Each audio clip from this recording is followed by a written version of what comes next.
Andhra Pradesh Chief Minister Nara Chandrababu Naidu addressing the media. Let's watch it.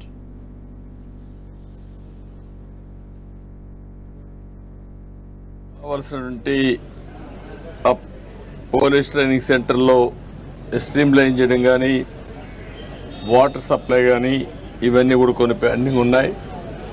రెండోది ఇసుక కూడా కొరత ఉందని చెప్పారు. అవి కూడా ఇప్పుడు నేను కలెక్టర్ గారికి ఆదేశాలు ఇస్తున్నా.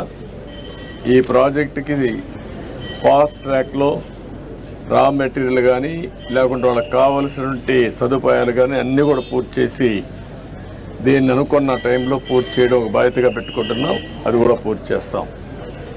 ఈ ప్రాజెక్టును పూర్తి చేయడమే కాకుండా ఈ ప్రాంతంలో పరిశ్రమలకు కూడా మనం నాంది పెరిగితే ఎక్స్పోర్ట్ చేయడానికి వస్తుంది.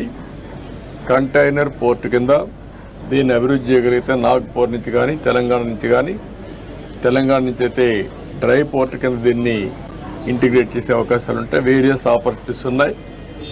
మన రాష్ట్రంలో కాకుండా నైబరింగ్ రాష్ట్రంలో ఏవైతే ల్యాండ్ ఉండే రాష్ట్రాలు ఉన్నాయో అవన్నీ కూడా చేసుకుంటాం. అల్టిమేట్గా ఈ పోర్ట్ని ఒక మంచి పోర్ట్గా అభివృద్ధి చేయాలని చెప్పి అనుకుంటున్నాం. అది కూడా చేస్తాం. అదే మరి సిటీకి నేను ఇంత మునిపే చెప్పాను, ఆ పనులన్నింటికి కమిట్మెంట్ ఉంది, తప్పకుండా చేస్తాం.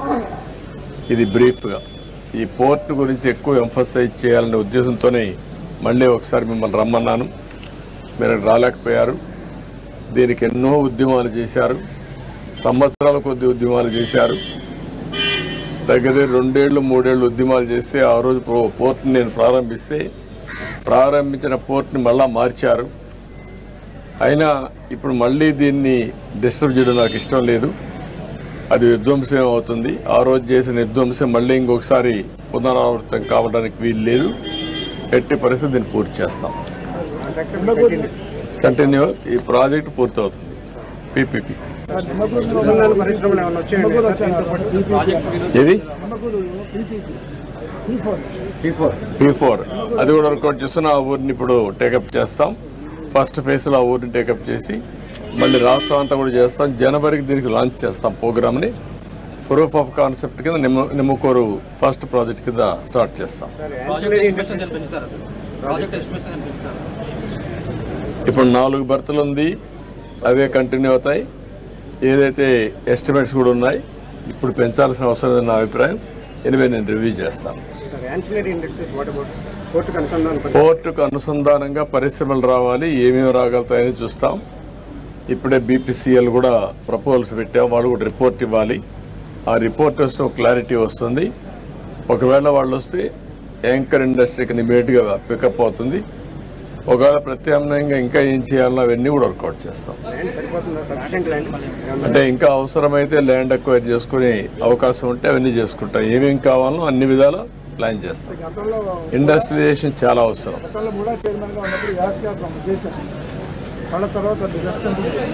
అందుకని ఇప్పుడు ఏంటంటే మెయిన్గా ముందు పోర్ట్ వస్తే చాలా ఇదవుతుంది.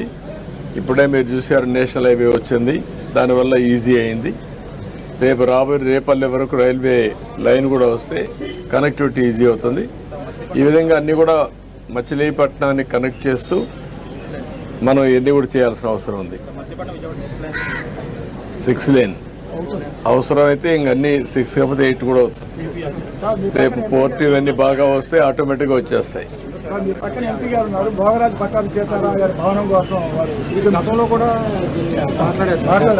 అది వర్కౌట్ చేద్దాం. ఓకే ఒకసారి తీసుకున్నాం. వీళ్ళు వైఎస్ఆర్సీపీ వాళ్ళు ఇక్కడ మన పోర్టు పోలీసు ల్యాండ్ ఒకటి తీసుకుని ఇది కట్టేశారు సార్ వాళ్ళ ఆఫీసు. అది ఇంతవరకు ప్రతి చోట కట్టేశారు. అట్లా 2 ఏకర్స్ తీసుకుని ల్యాండ్ కింద నిరుపయోగంగా ఉండే వాటి పరిస్థితి అవి అసలు ఏ విధమైన ఎస్టిమేటివ్ కాస్ట్ తీసుకుని వాళ్ళకి వెళ్ళి కట్టేసేసారు. Private contractor land 2 acres proposal government దగ్గర నుంచి ఏమన్నా అసలు దాని గురించి ఏమన్నా అసలు మీ దగ్గర నుంచి పర్మిషన్ తీసుకున్నారా లేదా మున్సిపాలిటీ పర్మిషన్ ఎవరు పర్మిషన్ ఇస్తారు? Who gives the permission to construct? మీరు ఇప్పుడు మాట్లాడలే కదా సార్? అడిగాను సార్, అడిగాను సార్. అప్పుడంతా మీరంతా గమనున్నారు sir. Because I national media, because I don't care about అన్నీ. సరే మిమ్మల్ని కూడా మాట్లాడనే లేదు, మీరు కూడా ఇంట్లో నుంచి బయట రాలేదు. అందరి మీద మీరు అప్పటి నుంచి వచ్చి ఉంటే అంత పోరాడి ఉంటే మీరు ఆపలేకపోయాం కదా. మీరు కూడా దాన్ని ఏం చేయాలో డెఫినెట్ గా యాక్షన్ తీసుకుంటా. కాదు, దీనికోసం కాదు. అప్పుడు అందరం పోరాడాం, మీరు పోరాడారు, మేము కూడా పోరాడాం, అదే అన్ని పోరాడాం. తప్పకుండా అది కూడా నేను ఓపెన్ మైండ్తో ఉన్నాను. నేను తెప్పిస్తాను, ఇన్ఫర్మేషన్ తెప్పిస్తాను. ఆ బిల్డింగ్స్ ఎట్లా కట్టారు అవన్నీ కూడా తెప్పించి ఏం చేయాలో డెఫినెట్ గా నేను మీరు చెప్పింది నాకు అర్థమైంది. ఇది ప్రజల ఆస్తుల్ని ఇష్టానుసారంగా దోచే పరిస్థితికి వచ్చారు, కరెక్ట్ కాదు. ఏం చేయాలని చేస్తాను. దీనికి నేను చెప్పాను, చాలా one of the best college ఇది కాపాడుకోవాలి. ఇది తక్షణమే నేషనలైజ్ చేస్తాం, రాష్ట్ర ప్రభుత్వం తీసుకొని దీన్ని ఏ విధంగా ముందు తీసుకుపోవాలో తీసుకెళ్తాం. నేషనలైజ్ కూడా కాదు, ప్రైవేట్ కాలేజీ కూడా కాదు. ఇది గవర్నమెంట్ సొత్తే, ఇది ఎండోమెంట్ లో ఉంది. మళ్ళా స్టేట్ తీసుకుంటాం, మొత్తం డెవలప్ చేస్తాం. ఏవైతే బినామీ ఉన్నారో అందరినీ కూడా తీసేస్తాం, ప్రక్షాళన చేస్తాం. మళ్ళీ పూర్వ వైభవం తేవడానికి గుర్తుండే విధంగా దీన్ని డెవలప్ చేస్తాం. ఓకే, ఎండోమెంట్ కాబట్టి తీసేసుకుంటాం, ఇమీడియట్ తీసేసుకుంటాం. Thank you. టైం లేదు ఇప్పటికే, నాకు మళ్ళీ ఫ్లైట్ లేదు ఇప్పుడు.